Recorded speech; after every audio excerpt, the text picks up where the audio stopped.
Hello everyone, मेरा नाम है राहुल और आप सभी का स्वागत है मेरे इस यूट्यूब चैनल पे।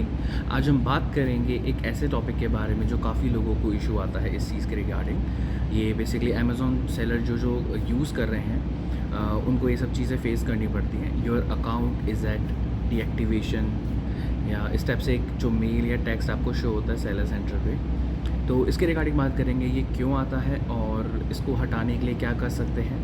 आपका सेलर अकाउंट बंद नहीं होगा अगर जैसे आप जो मैं आपको स्टेप्स बता रहा हूँ आप उसे फॉलो करेंगे तो ये आता क्यों है। सबसे पहले इस चीज़ की बात करते हैं। जैसे आपका ऑर्डर डिफेक्ट रेट हो गया, मान लीजिए किसी ने आपसे प्रोडक्ट लिया और उसने आपको सेलर फीडबैक में 1 स्टार दे दिया, तो वो नेगेटिव रेटिंग होती है। सो बेसिकली रहता क्या है, 60 डेज़ के अंदर ये लोग अकाउंट करते हैं। अगर 60 डेज़ के अंदर आपकी जो नेगेटिव रेटिंग है वो 1% से ऊपर गई तो ये आपका इस टाइप का जो मेल है आपको ड्रॉप करते हैं। Your account is at risk of deactivation.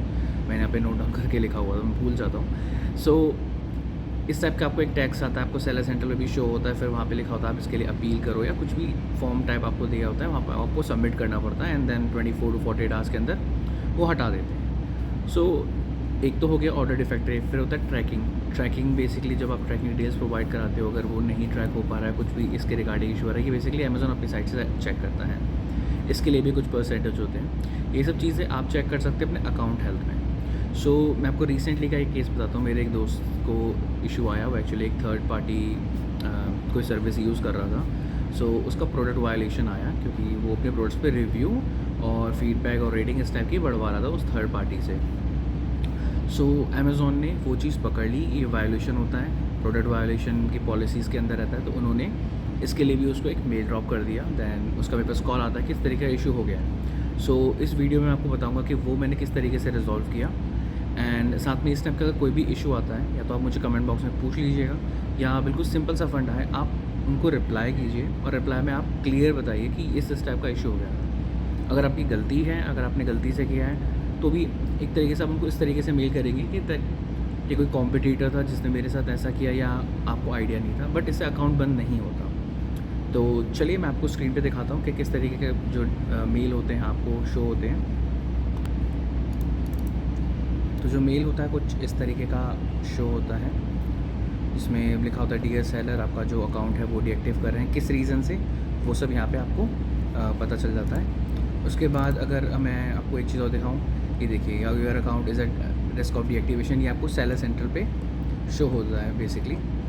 And आपको अगर अकाउंट हेल्थ में आप चेक करना चाहते हैं तो इस तरीके से आप चेक कर सकते हैं। आप देखिए साइड में लिखा है ऑर्डर डिफेक्ट रेट, जो कि मेरे फ्रेंड का ही सेलर अकाउंट है, अब 0.92 है एंड नेगेटिव फीडबैक 0.92% आप देख सकते हैं। सो इस बोर्ड पे आप चीज़ें चेक कर सकते हैं कि अमेज़ॉन इसके अकॉर्डिंगली वर्क करता है एंड कोई भी पॉलिसी में अगर कंप्लायंस आता है तो आपको सारी चीज़ें यहाँ शो हो जाती हैं।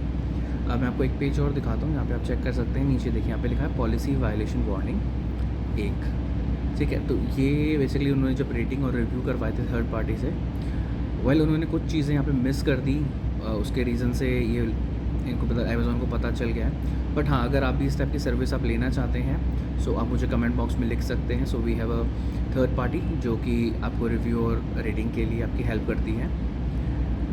सो अपार्ट फ्रॉम दिस, सो इस टाइप का वायलेशन का उनके पास मैसेज आया था। दैन मैं आपको एक न्यू पेज पे शो करता हूँ। तो उस पर मैंने जब क्लिक किया, आगे मैंने प्रोसीड किया कि क्या इशू था, तो आप देख सकते हैं यहाँ पे रीज़न लिखा था selling policies and seller code of conduct, manipulating search results और सेल्स रैंकिंग, ठीक है। एंड कौन सी तारीख को आया था, 20 अप्रैल को एक्शन वार्निंग सेंड इन्होंने मतलब मुझे भेज दी ऑलरेडी मेल पे। एंड साइड में आप देख सकते हैं अपील लिखा है। अपील पे लिखने के बाद बेसिकली एक फॉर्म ओपन होता है, बट यहाँ पे मैं ऑलरेडी सबमिट कर चुका हूँ। सो आप देख सकते हैं कि सबमिशन का यहाँ पे मैसेज आ रहा है। सो जो फॉर्म यहाँ पे ओपन हुआ था, यहाँ पे बेसिकली लिखा हुआ था कि क्या आप कोई थर्ड पार्टी कोई सर्विस यूज़ कर रहे हैं या आपका अकाउंट किसी के पास है या कोई ट्राई कर रहा है आपके अकाउंट को एक्सेस करने के लिए, तो वहाँ पे आप आंसर देते हैं येस और नो। बट अगर आपको सिंपल सी बात है, आपको इस तरीके से आंसर देना है कि आपको नहीं पता किसने किया, या तो आप लिख सकते हैं कि मेरा कोई कॉम्पिटिटर था, उसने इस तरीके से मेरे अगेंस्ट कुछ प्रोडक्ट परचेज़ करके उसने इस तरीके से किया है। सो आप क्या कर सकते हैं, ये सब जब आप क्लिक करेंगे जो भी आपके रीज़न थे, सबसे नीचे ना एक बॉक्स आता है, उस बॉक्स में आप पूरा डिटेल आप उनको मेंशन कर सकते हैं कि क्या क्या रीज़न हुआ था। अगर आपने जानबूझ के ही किया है, अगर आप करवा रहे हैं थर्ड पार्टी से, तो ध्यान रखें कि कुछ चीज़ें हैं उनका ध्यान रखें कि किस तरीके से करवा सकते हैं। अगर आप और जानकारी लेना चाहते हैं किस तरीके से आप रिव्यू रेटिंग बढ़ाएं बट अमेज़ॉन को पता ना चले, तो आप मुझे कमेंट बॉक्स में लिख सकते हैं।